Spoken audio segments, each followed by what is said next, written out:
O Leandro Rossi vai vir aqui porque ele é um empreendedor social, mais de 20 anos de mercado em multinacionais, presidente da entidade que cuida da visibilidade para essa doença, que é a Debra Brasil, e membro do Conselho da Debra Internacional. E nós vamos chamar também, olha só, gente, a Juliene Matos Fernandes. Ela é fonoaudióloga e pós-graduada em linguagem e fonoaudiologia no espectro autista. Vice-presidente da Debra Brasil. Ela é vítima da doença e ela é um dos exemplos de reconhecimento de como essa doença precisa ser tratada. Por gentileza, os dois vêm aqui ao palco. Leandro e Ju! Fala, meu velho. Vem cá, Ju. Obrigado. Beleza, Leandro? Ô, Ju, vem cá. Você é uma grande embaixadora dessa causa. E é um privilégio ter você aqui, porque as pessoas não sabem a dor que você passou e os desafios que ela enfrentou. Não é mesmo, Leandro? Sem dúvida, sem dúvida. E as pessoas... Posso fazer um ajuste de fala? Claro. Que você vai incorporar e Diego para frente? Ela não é vítima. Perfeito. E ela não existe vitimização, é verdade. E ela não é portadora. Isso é outro conceito legal que a gente vai aprender. Claro. Você denomina como? Ela é uma pessoa com EB. Ela é uma pessoa com epidermólise bolhosa. Perfeito. Então isso vale, gente. Quando você estiver vendo alguém, problema visual, a pessoa porta. Não, ela não porta, porque ela não pode deixar em casa. Esse é o conceito de não portar. Ela não pode tirar EB e deixar. Então ela é uma pessoa com EB. Isso vale, porque eu aprendi dessa forma também. Mas a gente só aprende porque eu tive essa vivência. E aí eu conto um pouquinho para vocês do que rodou. Claro. Acerca de... Maravilha, meu irmão. Acho que o palco tá com Bola vocês minha? agora. Então aí. tá. Vai que vai, vamos com Ju, tudo. quero ouvir sua Mas, história Diego, mais uma vez, que é maravilhosa. Gente, prestem atenção, porque isso aqui é uma narrativa de superação que vocês não têm a dimensão. Maravilha. Mas, Diego, eu queria quebrar um protocolo antes de começar, então, e eu queria trazer uma informação legal que o cara se identificou, né, os dois, com a causa, com a lógica. Mas eu queria fazer, de fato, um convite formal ao Ivan, para ele se tornar o embaixador da Debra Brasil. Claro. Nessa causa comigo. Claro. Show. Me sinto muito orgulhoso, com uma enorme responsabilidade de levar conhecimento e peço a gentileza de todos vocês aqui, depois de ouvirem as explicações do Leandro e da Ju, entenderem e compartilharem informações que são fundamentais. Hoje o meu propósito foi aqui impactar vocês com o conceito de desobediência produtiva, só que mais importante que o conceito é, gente, vamos ser desobediente produtivo para olhar para essas doenças especiais, para pelo menos levar informação, já ouvi falar, opa, isso aqui é sério, isso é o que a gente quer. É isso aí. Acho que eu fui total desobediente nessa Total. lógica, você vai sacar por onde. Porque, obrigado. Obrigado. Então, convite Gente, feito, uma salva de convite palmas aceito. pro Ivan Moré aqui, gente. Obrigado. Quebra tudo, Leandro e Ju. Obrigado, Ivan. Meu irmão. Pessoal, vamos ser bem objetivo e rápido aqui. Eu quero trazer umas questões de reflexão para todo mundo. Primeira coisa, eu não conhecia epidermólise bolhosa. Eu não tenho como entender de um processo sem eu realmente, de fato, viver aquilo. Então, às vezes, a pessoa vira para... Quantas vezes você já escutou, quantas vezes eu já escutei? Eu sei o que você está passando. Não sabe. Não sabe porque ela não tem uma doença rara em casa, ela não tem uma pessoa com EB na família. Mas ela pode ter empatia. Ela pode entender, ela pode perceber e ter empatia. E eu acho que se o somatório de empatia for maior, a gente faz um mundo melhor. Então, foi um pouco nessa linha que eu entrei. Meu sobrinho nasceu há cerca de 4 anos e meio atrás, chama Theo, e a gente foi para a maternidade, como a maioria de vocês, quando vai ter o nascimento de uma criança. Chegamos lá assistindo o parto, na hora que o Theo nasce, ele nasce com falta de pele na perna, que a gente chama de aplasia, e eu falei assim, gente, alguma coisa diferente. Mas a obstetra, a hora que saiu, já me procurou, e eu achei que assim, como a minha cunhada, que é a mãe do Theo, ela é bem baixinha, magrinha, falei, deve ter dado alguma tração na saída, que aí descamou alguma coisa. Olha a ignorância, né? E aí esse mundo da epidermólise descortina na minha vida e abre. E aí eu acho que hoje aqui, nesses 3 dias, eu devo ser um dos grandes contrapontos da maioria das pessoas que vão estar falando, porque eu realmente tinha tudo isso que o Diego colocou. Eu era executivo de multinacionais, mais de 20 anos de mercado, realizado com várias situações, família maravilhosa, tudo isso aconteceu. Na hora que chega uma doença rara na sua frente, detalhe, os pais totalmente saudável, é o que a gente chama de nova mutação, pode acontecer com qualquer um de nós. E aí abriu esse mundo, eu anotei num papelzinho a epidermólise bolhosa 1 semana para procurar ajuda, para entender esse nome, e a partir daí comecei a buscar alternativa. A primeira recomendação para a família toda, não vá ao Google. Não procure informação sobre uma doença rara, porque certamente não vai ser a melhor informação que a gente vai ter. E nesse mundo de excesso, a gente vai acabar se perdendo do que se orientando. Então essa foi a maneira. A doença rara, eu brinco, é o seguinte, ter recurso é importante, sem demagogia, claro que é. Claro que é. Ter família, as pessoas estruturadas ajudando, é importantíssimo, isso faz uma diferença absurda. Mas ter a informação correta na hora certa, ganha o jogo. E a gente viveu isso na pele. A gente ficou praticamente 20 dias na maternidade privada, em um grande centro, eu sou de Belo Horizonte, e o hospital não tinha um protocolo. E ele tentou fazer de tudo, da melhor maneira, para nos ajudar. E nessa melhor maneira para nos ajudar,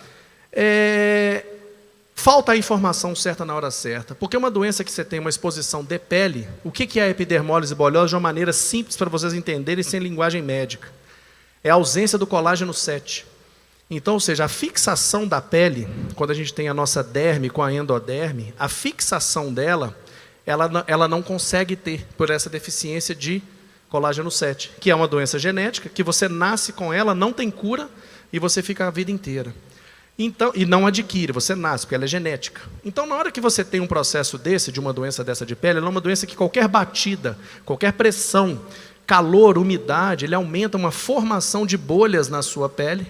Essas bolhas podem, se não cuidadas, elas podem evoluir para feridas. Essas feridas, não cuidando, elas podem evoluir para feridas crônicas.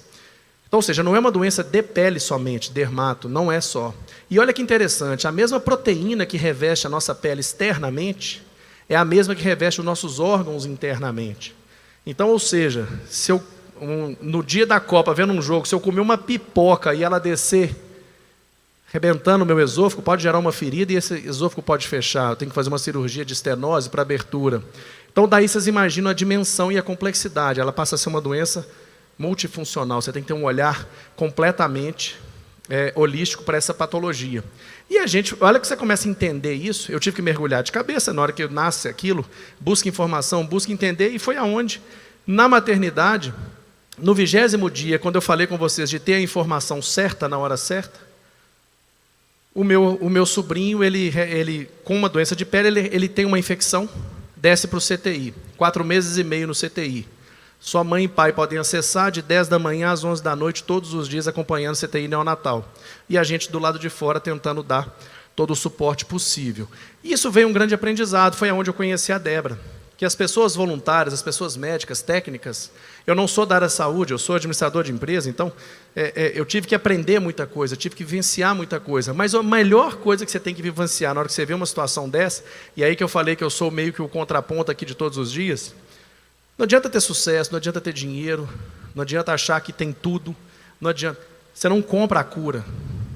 Como é que você sensibiliza um pesquisador que pode estar nesse momento agora lá na Índia, dentro de um laboratório de pesquisa, foda, e pensando o seguinte, qual é o tema que eu vou me envolver na vida? Então, olha que interessante, você tem que disputar, não é recurso, você tem que disputar cabeça, para falar assim, esse cara tem que dedicar para essa patologia, para conseguir cuidar. O jogo muda de patamar. Então, a turminha que às vezes navegava e acha que é de Fodópolis, na hora que você começa a parar e entender, puxa, pode acontecer comigo. E se? E aí eu conto um caso para vocês. Imagina uma maior plateia, o arrasta é gigante, tudo, mas imagina uma plateia visual para todo mundo. Recentemente a gente vai, Rock in Rio. Todos nós estamos indo lá no Rock in Rio. A gente pega o nosso bilhete, põe na catraca, entramos, assistimos o show, pega o nosso bilhete e vamos embora. Se você por acaso deu sorte, ou uma oportunidade de ter uma pessoa rara do seu lado, igual a Ju, às vezes aquela pessoa consegue contaminar e conhecer ali 10, 15 pessoas e contar a história. E essas pessoas que estão ali sendo tocadas, elas vão sair daquele ambiente levando uma história diferente. E aí eu pergunto para vocês, daquela multidão toda que está ali vendo o show, o ônus e o bônus é só dela? Não pode ser. Contexto que pode acontecer com qualquer pessoa, pessoa saudável, e isso nasce e vai para a vida toda. Ela tem que carregar esse ônus e bônus, e se fosse comigo? E se fosse com você? Então ele é um problema que não é da pessoa, ele é da sociedade, ele é nosso. E a partir daí eu comecei a entender como é que a gente poderia, de uma maneira, como plagiando o Ivan, irresponsável, romper e tentar trazer uma melhoria de qualidade de vida até você ter a cura. Debate-se muito hoje, com esse mundo de Covid, muita gente entendeu de pesquisa, de fase 3 de pesquisa, onde que está, aprova, não aprova. Nunca se teve tanta pesquisa em andamento em fase 3, mas é lento. Então, até você ter uma cura, como é que a gente faz para gerar qualidade de vida para as pessoas? Então, esse é meu foco. Enquanto eu presido a Debra Brasil, que é uma instituição que chama Dystrophic Epidermólise Bulhosa Research Association, fundada em Londres em 78, e no mundo você tem aproximadamente 55 países que são signatários, aqui no Brasil desde 2011. E foi a Debra que nos salvou em termos de orientação técnica quando a gente estava lá na maternidade. Ao sair daqueles 5 meses, eu volto e falo, Debra, preciso ajudar vocês, preciso devolver o que vocês fizeram para nós. E aí eu viro voluntário e começo a trabalhar na Debra. E engraçado que mesmo numa doença rara, mesmo numa associação, mesmo num processo super nichado, você ainda encontra aquelas desconfianças. Quem é esse que está chegando? Quem que está aqui? Como que eu me conecto? E eu fui entrando devagarzinho, remando. E o primeiro projeto, grande, focado no desenvolvimento de uma política pública. Então nós fomos, junto ao Ministério da Saúde, desenvolver um que a gente chama de PCDT, que é um protocolo para que essa doença seja suportada dentro do SUS. E aí começamos a costurar esse processo junto com o Ministério da Saúde. Antes da pandemia, junho de 19, a primeira versão do protocolo aprovada. Eu chego na primeira reunião, e aí, como voluntário ainda, a presidente antiga da Debra, a doutora Janine, vira, faz você a apresentação. Lá no Ministério, eu falei, Janine, você está de brincadeira. Se fosse o Ministério da Indústria e Comércio, Economia e tal, deixa comigo. Agora, da Saúde, pode ir, se precisar de alguma coisa, você me fala. Tá bom. Aí vocês imaginam, né? A sala gigante, Ministério da Saúde, toda a equipe. Aí eu já virei, estava lá o primeiro abaixo do ministro. Falei, posso quebrar o protocolo? Pode. Falei, aí ela já me olhou com aquele olho daqui e falou assim, cara, o que eu fui fazer para colocar esse cara nessa reunião? Eu falei assim, ô ministro, quanto tempo de fato o senhor tem? E eu lá com 25 slides para apresentar. Falei, quanto tempo de fato o senhor tem? Aí ele até arrumou na cadeira, respirou, arrumou, falou assim, eu tenho 9 minutos, 10 minutos. E eu lá com 25 slides, ou seja, no terceiro slide ele ia levantar e ir embora. Então eu falei, posso quebrar outro protocolo? Pode. O material eu mando para todo mundo aqui do seu time. A apresentação você faz os slides e depois você vai para o so what, né? Você vai para onde você quer chegar. Eu falei, vamos direto para onde a gente quer chegar e o material eu compartilho, a gente faz uma rodada de apresentação. Pronto. Ganhamos uma relação boa. A Janine, que estava com aquele olho daquele tamanho, já reduziu o olho e falei, vamos embora. Conseguimos criar uma pauta. E parece que é fácil, né? Você trabalhar uma doença rara. O Ivan colocou, né? São mais de 8 mil. Para fazer um protocolo, para ter no SUS, o custo de uma doença, como ela não tem cura, o tratamento é paliativo. Como que é o tratamento? Curativos especiais, você vai ter que proteger pele, para elas gerarem uma melhor epitelização, proteção, etc. Então, nisso, você está falando de um custo. Não tem um medicamento que é de alto custo. Igual a gente vê muito aí, escutando, uma doença que ficou muito famosa, a AME, que tem um medicamento que custa 2 milhões de dólares, você tem que tomar ele o quanto mais cedo na vida, ele faz a edição gênica, corrige, a pessoa consegue. A EB não tem um medicamento que é de alto custo. O problema é que você usa todos os dias. Então, o somatório do custo mensal, às vezes fica de 30 a 70 mil, às vezes mais, dependendo. O perfil de saúde do Brasil hoje, você tem 65% a 75% que é atendido pelo SUS. Mais ou menos uns 15% você tem seguro-saúde, que são os nossos planos de saúde. Em torno de 5 pessoas que são privadas, elas cuidam porque recurso não é o problema. Então, você imagina... Eu, quando saí, o meu sobrinho tinha plano de saúde. Então, ele recebe todo o tratamento em casa, com os materiais e enfermagem. Mas e a realidade dos outros? Então, não adiantava só olhar para o meu. Eu falei, como é que a gente faz para ter todo mundo na mesma situação? Vamos para o SUS, vamos brigar. Conseguimos aprovar esse protocolo em dezembro de 2021. Então, hoje aqui para mim, acho que como em torno de uma entidade, quando... fez sentido estar associado ao Arrasta e esse movimento muito legal, ele não é em função de recurso, eu não preciso de recurso financeiro. Poxa, mas que cara mais dispensando recurso, não é isso.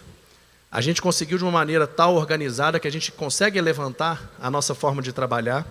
O que a gente precisa é de visibilidade, o que a gente precisa é de empatia para com as doenças raras. O tratamento ele é individualizado, não é tudo para todos. A gente luta para ter o essencial para cada pessoa. Muda completamente o quadro. E hoje, se você não tem né, como na selva, né, que o leão é o mais forte, que consegue ter uma contratação de um advogado para entrar na justiça, judicializar o Estado e conseguir um tratamento, como é que essas pessoas vão ter acesso? Então, a realidade num país continental como o nosso é muito grande. Estima-se cerca de 500 a 600 mil pessoas no mundo com essa patologia. No Brasil, a gente tem uma estatística que eu acredito não é a melhor, mas é alguma coisa em torno de 2 a 3 mil pessoas. O fato é, como é que a gente faz para esse tratamento chegar na ponta? Protocolo aprovado, dezembro de 21. Desde o primeiro dia eu falo, eu trabalho para acabar com a Débora. Eu não trabalho para que a Débora sustente, eu quero que ela acabe. Porque se ela acabar é sinal que a gente resolveu a nossa causa. E aí a gente tem uma situação muito interessante, que na hora que a gente aprova o protocolo, eu falei, pronto, game changer, resolvemos o problema. Lei do engano, a gente como da sociedade civil, você não imagina que quando você aprova um protocolo, Ministério da Saúde, Conitec, depois você tem que fazer uma sequência de todo um trabalho para fazer isso chegar nos estados e municípios. E aonde as pessoas estão? O tratamento tem que ir às pessoas e não as pessoas viajarem atrás do tratamento. Essa é um pouco da realidade. E eu estava numa lógica, e eu não tenho como passar para todo mundo. O meu propósito de vida mudou a partir do momento que eu conheço e vivi a epidermólise bulhosa, porque eu não posso imputar a todos vocês que tenham uma doença rara, que passe por um processo de ressignificação, igual eu tive. Tanto que a minha cunhada, que é a mãe do Theo, ela fala, eu tenho que agradecer muito o que você fez. Eu falei, não, é o contrário. Eu que tenho que agradecer do Theo ter surgido na minha vida. É diferente. E aí, nesse aspecto, na hora que você traz toda uma realidade, toda uma forma que você vai fazer, por uma doença de pele, existe uma coisa completamente direcionada, que é o preconceito.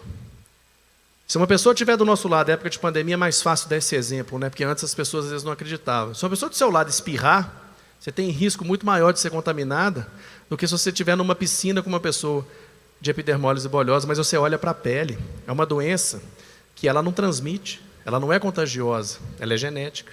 Mas o preconceito nosso é pela desinformação. E aí, a gente está aqui, e a gente conheceu esse movimento, para quê? É para começar a sensibilizar a sociedade e para começar a trazer que a gente tem que ter atenção com algumas coisas, que está do nosso lado às vezes. Então é muito mais a busca de disseminar esse conteúdo do que uma busca financeira. E para fechar minha fala, a gente tem um slogan na Débora, dentre vários, mas um dele é muito forte, que é a EB não me define. E para a EB não me define, ou seja, eu posso ser o que eu quiser, eu convido a nossa vice-presidente da Débora, Juliene, ela é uma pessoa com EB e mãe de uma pessoa com EB. Nada melhor que a EB não me define. Juliene. Eu estou muito feliz de estar aqui, agradecida também. Vou fazer uma pergunta aqui. Quem tem propósito na vida? Levanta a mão. O meu propósito é viver. O meu propósito é que a minha filha viva, mas não viver, só respirar. Que tenha qualidade de vida. Que ela tenha a possibilidade de fazer tudo o que ela quiser fazer. Eu tive dificuldade de estudar, mas estudei. Assim como o Diego falou aqui no começo, acho que foi a primeira fala dele nesse palco, eu nasci na favela, eu moro na favela. E lá, realmente, o traficante, ele é uma referência para muitas dos jovens. E o que me salvou foram duas coisas, a educação e a possibilidade de tratamento para uma qualidade de vida que me pudesse permitir que hoje eu fosse uma fonoaudióloga pós-graduanda. Em 2015, eu tive um filho que, infelizmente, veio a óbito por falta de informação médica sobre epidermólise bulhosa. Em 2015, o meu filho não teve o mesmo direito ao propósito de vida que eu trago comigo. E em 2015, eu conheci a Débora e as políticas públicas de saúde, que, infelizmente, são informações que não chegam a todos os lugares, principalmente onde eu nasci. Quando a gente reúne esse público aqui e fala de uma doença rara, quando a gente reúne essas pessoas aqui e divulga a epidermólise bulhosa, a gente salvou uma vida na maternidade. Eu costumo dizer que se a moça da limpeza tivesse ouvido falar de EB em algum momento da vida dela, naquela maternidade, meu filho estava vivo. Então, eu deixo a responsabilidade para todos nós de divulgar a doença rara a epidermólise bolhosa, a Débora, para que outros bebês não precisem morrer em maternidades por aí. Para que outras pessoas com EB, assim como eu, tenham oportunidade de ter propósito, tenham oportunidade de ter expectativa, esperança de vida, de estudar, terem suas famílias. Eu tenho 32 anos, eu nasci em 90. Não existia Facebook, Instagram, WhatsApp e nada disso. Meus pais escutaram que eu morreria com 6 meses, então me deixaram no hospital para virar estudo clínico e é isso. E eu estou aqui para dizer que é possível. Meu pai e minha mãe assinaram um termo para me tirar do hospital. E se eles não tivessem assinado esse termo, eu não estaria aqui. Isso é uma desobediência produtiva. E põe produtiva nisso. E é isso, muito obrigada. E aí, por trás dessas pessoas, a gente tem o que você trouxe, né, Ju? Que é o propósito. E o propósito nosso, hoje, não é somente... Quando a gente sobe aqui no palco, todo mundo tem uma meta do que quer chegar no final do seu trabalho, todo mundo pensa. O meu, assim, eu não posso imputar a vocês de conhecer uma doença rara, senão ela não seria rara. Mas o que eu posso fazer é, toda a oportunidade daquele show do Rock in Rio com a multidão, é de conversar com as pessoas onde eu esteja, para levar essa mensagem de um jeito, não precisa de entender estruturado, mas às vezes a gente salva uma vida não sabendo o que fazer, mas o que não fazer. E aí eu fecho a minha fala convidando vocês. De que lado vocês preferem estar? Da solução do problema ou da indiferença? Essa é uma reflexão para nós. Obrigado pelo palco do Arrasta. Muito obrigada. Obrigado a todos vocês por essa e desejo um evento brilhante para todos vocês. Valeu. Diegão, obrigado.